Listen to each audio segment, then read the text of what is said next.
ओम प्रकाश के घर का आंगन, शाम का समय। गायत्री एक खटिया पर बैठी सब्जियां काट रही है। सूरज शहर जाने के लिए अपना पुराना बैग पैक कर रहा है। तभी ओम प्रकाश हाथ में एक टीन का बोर्ड और पेंट का डिब्बा पकड़े बहुत खुश होकर अंदर आता है। ओम प्रकाश बहुत ही सीधा और भोला भाला इंसान है, लेकिन अपने परिवार के लिए कुछ करने की जिद रखता है। गायत्री उसकी पत्नी ऊपर से सख्त दिखती है, लेकिन दिल की बहुत नर्म है। उनका बेटा सूरज एक ऐसा नौजवान है जो शहर जाकर कोई छोटी मोटी नौकरी करके बस जिंदगी काटना चाहता है। ओम प्रकाश बोर्ड को खटिया के पास टिकाते हुए कहता है, ये लो, सब तैयार हो गया। अब हमारे सूरज को शहर जाकर किसी के ताने नहीं सुनने पड़ेंगे। हम खुद का व्यापार शुरू कर रहे हैं। गायत्री सब्जियां काटना रोककर शक की नजरों से देखते हुए कहती है, व्यापार? कैसा व्यापार? पिछली बार तुमने दूध का काम शुरू किया था तो भैंस ही बीमार पड़ गई। आप कौन सी नई मुसीबत मोल ले आए हो?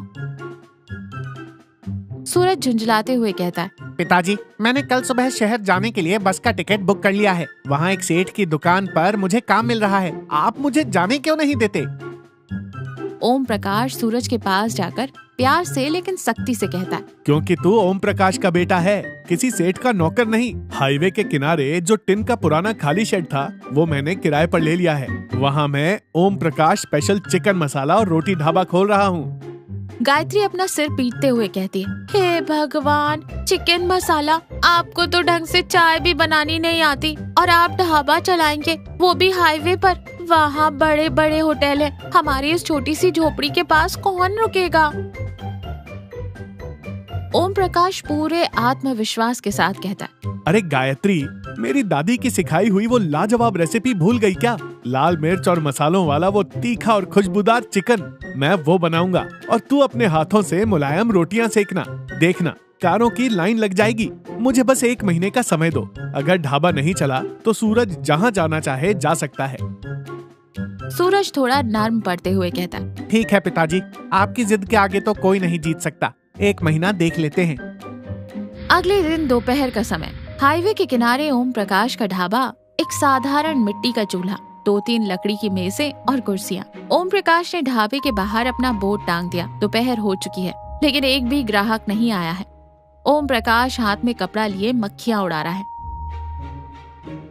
गायत्री चूल्हे के पास बैठी ताना मारते हुए कहती है, कहो सेठ जी, कितनी कारें रुकी? मुझे तो लग रहा है आज आपकी दादी वाली रेसिपी का स्वाद इन मक्खियों को ही चखना पड़ेगा।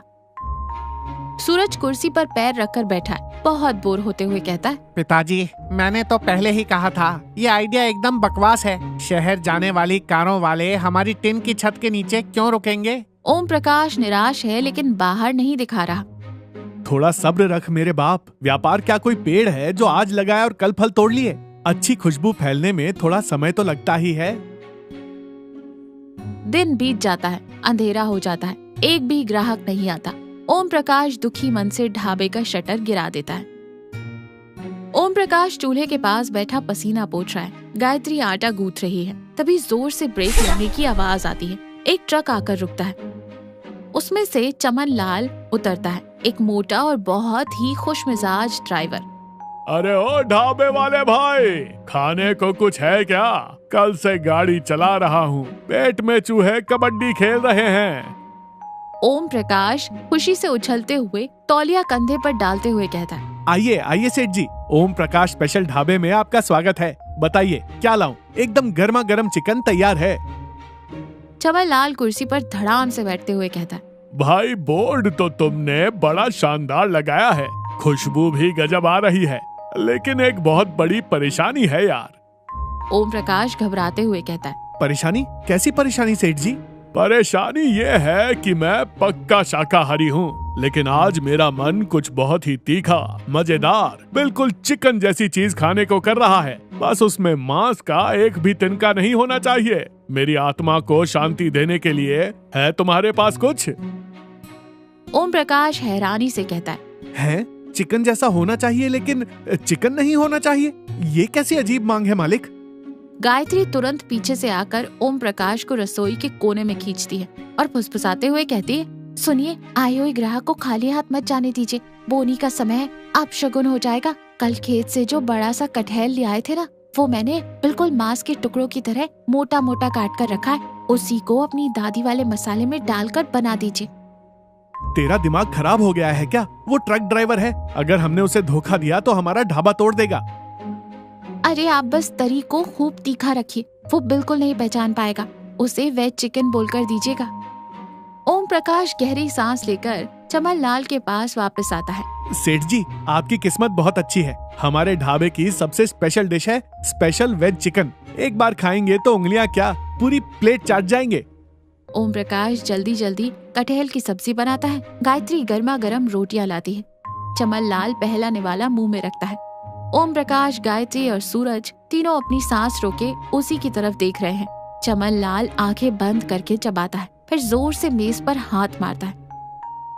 वाह, क्या बात है भाई। ओम प्रकाश भाई, कसम से बता रहा हूँ, आज तक मैंने ऐसा वेज चिकन कहीं नहीं खाया। मसाला कितना तीखा और गजब का है। कल वापसी में अपने साथियों को भी लेकर आऊंगा। 2 प्लेट पैक भी कर दो। चमन लाल पैसे देकर खुशी खुशी चला जाता है। ओम प्रकाश राहत की सांस लेता है और गायत्री की तरफ देखकर हंसता है। पिछले 2 दिनों से चमन लाल की वजह से ढाबे पर वेज चिकन खाने के लिए लोगों की भीड़ लगनी शुरू हो गई। सूरज अब काउंटर पर बैठा बहुत खुशी से पैसे गिन रहा है। सूरज पैसे गिनते हुए कहता है, पिताजी, आपने तो कमाल कर दिया। एक दिन के 1000 रुपए कटहल को वेज चिकन बताकर बेचना, ये दिमाग तो शहर में पढ़े लिखे लोगों को भी नहीं आता। अब मेरा शहर जाने का प्लान पक्का कैंसिल। मैं यहीं इसी वेज चिकन का बहुत बड़ा शोरूम खोलूंगा। ओम प्रकाश हंसते हुए लेकिन थोड़ी चिंता के साथ कहता है, अरे बेवकूफ, धीरे बोल, कोई सुन लेगा। मुझे तो हमेशा यही डर लगा रहता है कि कहीं हमें कोई पकड़ ना ले। डरने की कोई बात नहीं है। जब तक मसाला हमारा है, कटहल भी मुर्गी जैसा ही लगेगा। तभी ढाबे में एक नया ग्राहक आता है, लल्लन। वो पतला सा है और बहुत सवाल पूछता है और खुद को खाने पीने का बहुत बड़ा जानकार समझता है। भाई साहब, इस पूरे हाईवे पर आपके वेज चिकन की ही चर्चा है। 1 प्लेट लगाओ, हम भी तो देखें इसमें ऐसा क्या जादू है। ये लीजिए बाबूजी, अभी लाया। लल्लन खाना शुरू करता है। वो बहुत ध्यान से चबा रहा है। ओम प्रकाश घबराया हुआ उसे ही देख रहा है। तभी लल्लन के दांत के नीचे कटहल का एक सख्त बीज आ जाता है। वो मुंह बनाते हुए बीज को प्लेट में थूकते हुए कहता है, ओम प्रकाश भाई, ये क्या मजाक है? तुमने तो कहा था ये वेज है, फिर तुम्हारे इस वेज चिकन में ये हड्डियां कहाँ से आ गईं? ओम प्रकाश पसीना पसीना होते हुए और हकलाते हुए कहता है, हड्डी? नहीं बाबूजी, वो हड्डी नहीं है, वो खड़ा मसाला है। हमने खड़े मसाले डाले हैं ना, वही होगा। लल्लन शक से उस बीज को उंगली से उठाते हुए कहता है, खड़ा मसाला? बादाम की तरह सख्त और गोल खड़ा मसाला कौन सा होता है भाई? मुझे तो ये बिल्कुल कटहल के बीज जैसा लग रहा है। सूरज तुरंत बीच में आकर हंसने का नाटक करते हुए कहता है, अरे लल्लन भैया, आपको कुछ पता ही नहीं है। शहर में आजकल यही नया फैशन चल रहा है। ये नए तरीके का हाइब्रिड वेज चिकन है। ये सीधा खेतों में उगता है, इसमें बीज होते हैं। ये सेहत के लिए बहुत अच्छा होता है। इससे हड्डियों में बहुत ताकत आती है। लल्लन हैरानी से आंखें बड़े करके कहता है, खेतों में उगने वाला हाइब्रिड चिकन, वो भी बीजों वाला? कैसा अजीब जमाना आ गया है भाई। खैर छोड़ो, स्वाद तो बहुत बढ़िया है। लल्लन पैसे देकर चला जाता है, लेकिन जाते जाते मुड़कर ढाबे की तरफ शक की नजर से देखता है। ओम प्रकाश कमजोरी से कुर्सी पर बैठ जाता है। आज ढाबा बिल्कुल खाली है, एक भी ग्राहक नहीं आया। ओम प्रकाश बहुत उदास बैठा है। वो निराशा से कहता है, मुझे पहले ही पता था। उस लल्लन ने कल पूरे गांव में और ट्रक वालों के अड्डों पर उस हाइब्रिड चिकन वाली बात का मजाक उड़ाया होगा। सबको पता चल गया है कि हम सब झूठ बोल रहे हैं। हमारी सारी इज्जत मिट्टी में मिल गई गायत्री। सूरज ओम प्रकाश के कंधे पर हाथ रखकर भावुक होते हुए कहता है, पिताजी, आप परेशान मत होइए। व्यापार में नफा नुकसान तो होता रहता है। मैं कल ही जाकर कटहल ले आऊंगा। हम उसे कटहल की सब्जी कहकर ही बेचेंगे। ओम प्रकाश आंखों में आंसू लिए कहता है, बेटा, मैंने वो झूठ पैसों के लिए नहीं बोला था। मैं सिर्फ ये साबित करना चाहता था कि मैं अपने परिवार के लिए कुछ कर सकता हूँ। मैं तुझे शहर की सड़कों पर किसी के नीचे नौकर की तरह धक्के खाते हुए नहीं देख सकता था। मुझे लगा एक बार लोगों को हमारे स्वाद की आदत पड़ जाए तो सब ठीक हो जाएगा। गायत्री ओम प्रकाश के पास बैठकर कहती है, आपकी नियत अच्छी थी जी, लेकिन रास्ता गलत था। अगर नींव ही झूठ पर टिकी हो तो इमारत कैसे खड़ी रहेगी? जो सच था वही बताना चाहिए था। तभी दूर से हॉर्न की आवाज आती है। चमन लाल का ट्रक आकर रुकता है। ओम प्रकाश घबराकर खड़ा हो जाता है। उसे डर है कि आज चमन लाल उसे बहुत खरी खोटी सुनाएगा। वो ट्रक से उतरते हुए गंभीर चेहरे के साथ आता है। ओम प्रकाश भाई, ये मैं हाईवे पर तुम्हारे बारे में क्या क्या बातें सुन रहा हूँ। ओम प्रकाश हाथ जोड़कर सिर झुकाकर कहता है, मुझे माफ कर दीजिए चमनलाल जी, वो वेज चिकन नहीं था, वो असल में कटहल की सब्जी थी। हमने आपसे झूठ बोला। चमन लाल कुछ सेकंड के लिए बिल्कुल चुप रहता है, फिर अचानक जोर जोर से हंसने लगता है। ओए मेरे भोले ओम प्रकाश, तुम क्या सोचते हो? मैं 20 साल से पूरे देश में ट्रक चला रहा हूँ और मुझे कटहल और चिकन में फर्क नहीं पता चलेगा। मुझे तो पहले ही दिन समझ आ गया था। ओम प्रकाश, सूरज एक साथ पूरी हैरानी से कहते, क्या आपको पहले से पता था? चमन लाल हंसते हुए कुर्सी पर बैठता है। अरे भाई, खाना पेट भरने के लिए होता है, लेकिन स्वाद इंसान के दिल से आता है। तुम्हारी पत्नी की बनाई रोटियों में जो अपनापन था, तुम्हारे मसालों में जो जादू था, उसने मुझे कटहल को भी चिकन की तरह मजे से खाने पर मजबूर कर दिया। जब तुम्हारी नियत में कोई खोट नहीं था, तो मुझे तुम्हारे झूठ से क्या फर्क पड़ता है?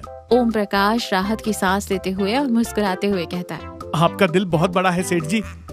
लेकिन ओम प्रकाश, वो लल्लन जैसे लोग ये बात नहीं समझेंगे। तुम एक काम करो, ये वेज चिकन का नाटक छोड़ दो। अपने बोर्ड पर हिम्मत से लिखो, ओम प्रकाश स्पेशल कटहल मसाला। तुम्हारे हाथों में जो स्वाद है ना, लोग नाम देखकर नहीं, स्वाद चख कर रुकेंगे। अगले दिन ढाबा एक नए और भरे पूरे रूप में है। अब बाहर एक नया बोर्ड लगा है, ओम प्रकाश मशहूर कटहल मसाला और असली तंदूरी चिकन। ढाबे की सारी मेजें भरी हुई हैं। कुछ लोग चिकन खा रहे हैं तो कुछ बहुत मजे से कटहल खा रहे हैं। ओम प्रकाश चूल्हे पर रोटियां सेक रहा है, गायत्री रसोई का काम देख रही है और सूरज बहुत फुर्ती से ग्राहकों को खाना परोस रहा है। सूरज एक मेज पर प्लेट रखते हुए कहता है, ये लीजिए बाबूजी, ओम प्रकाश स्पेशल कटहल मसाला। अगर उंगलियां ना चाट लें तो पैसे वापस। ओम प्रकाश मुस्कुराते हुए गायत्री से कहता है, गायत्री, तुमने बिल्कुल सही कहा था। ईमानदारी से किए गए काम का स्वाद ही अलग होता है। आज नींद भी सुकून की आएगी और कमाई भी टिकेगी। गायत्री प्यार से मुस्कुराते हुए कहती है, हाँ, और सबसे अच्छी बात यह है कि हमारा सूरज अब शहर जाने की जिद नहीं करता है। सूरज पास आते हुए हंसते हुए कहता है, शहर जाकर क्या करूँगा माँ, हमारा ढाबा ही नंबर 1 है। अगले महीने हम एक और बड़ा चूल्हा लगाएंगे। तभी चमन लाल अपना ट्रक लेकर आता है। दूर से ही हॉर्न बजाता है और खिड़की से हाथ बाहर निकालकर थम्स अप दिखाता है। ओम प्रकाश खुशी से हाथ हिलाता है।